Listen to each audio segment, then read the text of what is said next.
Malin Kundang, si anak durhaka. Zaman dahulu kala ada sebuah cerita.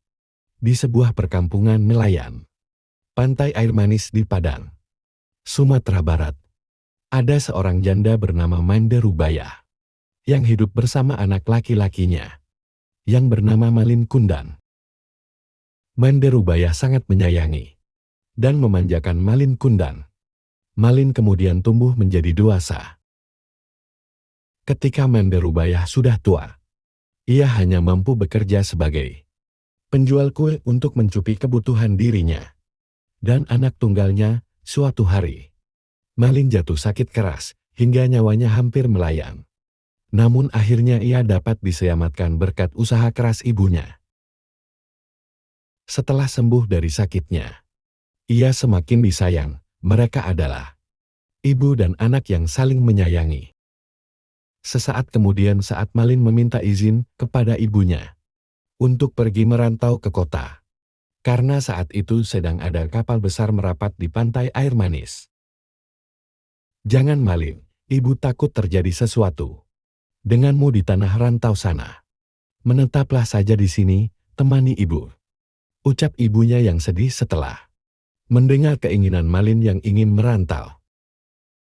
"Ibu tenanglah, tidak akan terjadi apa-apa denganku," ujar Malin sambil menggenggam tangan ibunya. "Ini kesempatan Bu, karena belum tentu setahun sekali ada kapal besar merapat di pantai ini. Aku ingin mengubah nasib kita Bu, izinkanlah," pinta Malin memohon.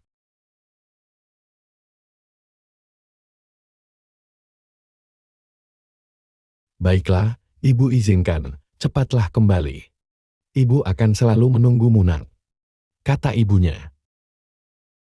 Meski dengan berat hati, akhirnya Mande Rubaya mengizinkan Malin untuk pergi. Kemudian Malin dibekali dengan nasi berbungkus daun pisang, sebanyak 7 bungkus. Lalu Malin pun berpamitan dan mulai pergi meninggalkan rumah. Hari demi hari terus berlalu. Hari yang terasa lambat bagi Mande Rubaya. Setiap pagi dan sore Mande Rubaya memandang ke laut. "Sudah sampai manakah kamu berlayar nak?" tanyanya dalam hati sambil terus memandang laut. La selalu mendoakan agar anaknya selalu selamat dan cepat kembali. Beberapa waktu kemudian, ketika ada kapal yang datang merapat, ia selalu menanyakan kabar tentang anaknya. "Apakah kalian melihat anakku, Malin? Apakah dia baik-baik saja? Kapan ia pulang?" tanyanya. Namun setiap ia bertanya, pada awak kapal atau nahkoda tidak pernah mendapatkan jawaban. Malin tak pernah menitipkan barang atau pesan apapun kepada ibunya. Bertahun-tahun Mande Rubaya terus bertanya namun tak pernah ada jawaban. Hingga tubuhnya semakin tua. Dan kini jalannya mulai terbungkuk-bungkuk. Pada suatu hari Mande Rubaya mendapat kabar dari nahkoda yang dahulu membawa Malin. Nahkoda itu memberi kabar bahagia pada Mande Rubaya. "Mande, tahukah kau? Anakmu kini telah menikah dengan gadis cantik, putri seorang bangsawan yang sangat kaya raya," ucapnya saat itu. "Malin, cepatlah pulang kemari nak. Ibu sudah tua Malin, kapan kau pulang?" rintihnya pilu. Ia yakin anaknya pasti datang. Benar saja tak berapa lama kemudian, di suatu hari yang cerah, dari kejauhan tampak sebuah kapal yang megah nan indah berlayar menuju pantai. Penduduk desa mulai berkumpul. Mereka mengira kapal itu milik seorang sultan atau seorang pangeran. Mereka menyambutnya dengan gembira. Mande Rubaya amat gembira mendengar hal itu. Ia selalu berdoa agar anaknya selamat dan segera kembali menjenguknya.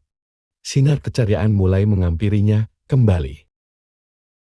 Ketika kapal itu mulai merapat, terlihat sepasang anak muda berdiri di anjungan. Pakaian mereka berkilauan terkena sinar matahari. Wajah mereka cerah dihiasi senyum karena bahagia disambut dengan meriah. Manderubaya juga ikut berdesakan mendekati kapal. Jantungnya berdebar keras saat melihat lelaki muda yang berada di kapal itu. Ia sangat yakin sekali bahwa lelaki muda itu adalah anaknya, Malin Kundang. "Malin, anakku, kau benar anakku kan?" katanya menahan isak tangis. Karena gembira, "Mengapa? Begitu lamanya kau tidak memberi kabar?" Malin terkejut karena dipeluk perempuan tua renta yang berpakaian compang-camping itu. Ia tak percaya bahwa perempuan itu adalah ibunya. Sebelum dia sempat berpikir berbicara, istrinya yang cantik itu meludah dan berkata, "Perempuan jelek inikah ibumu? Mengapa dahulu kau bohong padaku? Bukankah dulu kau katakan bahwa ibumu adalah seorang bangsawan yang sederajat denganku?" Ucapnya sinis. Mendengar kata-kata pedas istrinya, Malin Kundang langsung mendorong ibunya hingga terguling ke pasir. "Perempuan gila, aku bukan anakmu," ucapnya kasar. Manderubaya tidak percaya akan perilaku anaknya. Ia jatuh terduduk sambil berkata, "Malin, Malin, anakku, aku ini ibumu, nak. Mengapa kau jadi seperti ini, nak?" Malin Kundang tidak memperdulikan perkataan ibunya. Dia tidak akan mengakui ibunya. Lah malu kepada istrinya. Melihat perempuan itu bersujud, hendak memeluk kakinya, Malin menendangnya sambil berkata, "Hai, perempuan gila. Tubuhku tidak seperti engkau. Melarat dan kotor." Perempuan tua itu terkapar di pasir, menangis dan sakit hati. Orang-orang yang melihatnya ikut terpana, dan kemudian pulang ke rumah masing-masing. Manderubaya pingsan dan terbaring sendiri ketika ia sadar. Pantai air manis sudah sepi. Dilihatnya kapal Malin semakin menjauh. Ia tak menyangka Malin yang dulu disayangi tega berbuat demikian. Hatinya perih dan sakit. Lalu tangannya diangkat ke langit. Ia kemudian berdoa dengan hatinya yang pilu. "Ya Tuhan, kalau memang dia bukan anakku, aku maafkan perbuatannya tadi. Tapi kalau memang dia benar anakku, yang bernama Malin Kundang, aku mohon keadilan-Mu, ya Tuhan," ucapnya pilu sambil menangis. Tak lama kemudian, cuaca di tengah laut yang tadinya cerah mendadak berubah menjadi gelap. Hujan tiba-tiba turun dengan teramat lebatnya. Tiba-tiba datanglah badai besar, menghantam kapal Malin Kundang. Malin pun ketakutan luar biasa. Ia tidak tahu harus berbuat apa. Lalu sambaran petir yang menggelegar. Saat itu juga kapal hancur berkeping-keping. Kemudian terbawa ombak hingga ke pantai. Esoknya, saat matahari pagi muncul, di ufuk timun, badai telah reda.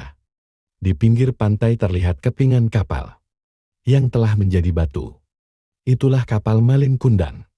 Tampak sebongkah batu yang menyerupai tubuh manusia. Itulah tubuh Malin Kundang, anak durhaka, yang dikutuk ibunya menjadi batu. Karena telah durhaka, di sela-sela batu itu berenang-renang ikan tele, ikan belanang, dan ikan tenggiri. Konon, ikan itu berasal dari serpihan tubuh sang istri yang terus mencari Malin Kundang. Hikmah dari cerita ini adalah, jangan durhaka kepada orang tua kita, terutama ibu yang telah melahirkan dan membesarkan kita. Terus dukung channel ini supaya berkembang dengan cara subscribe dan like, serta aktifkan tombol loncengnya. Terima kasih. Wassalamualaikum warahmatullahi wabarakatuh.